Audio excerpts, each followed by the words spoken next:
কথা কহুছি কথা আরে সে অলক্ষণী মমতা যদি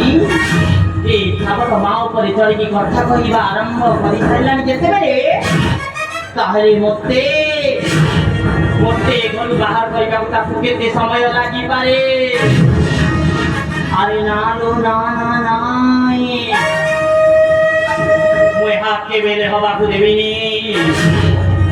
अरे मु पद्मावती लो पद्मावती पद्मावती अरे जरिया लक्ष्मी ममता अरे आज सिना तो बापन कथारु बंसी गलो एमिति दिन आसीगलो मु तोते एते कष्ट देबी जे ए पद्मावती को मने रखिबु मने रे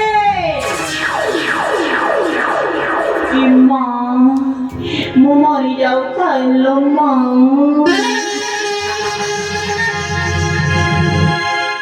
ଆଲୋ ଆଲୋ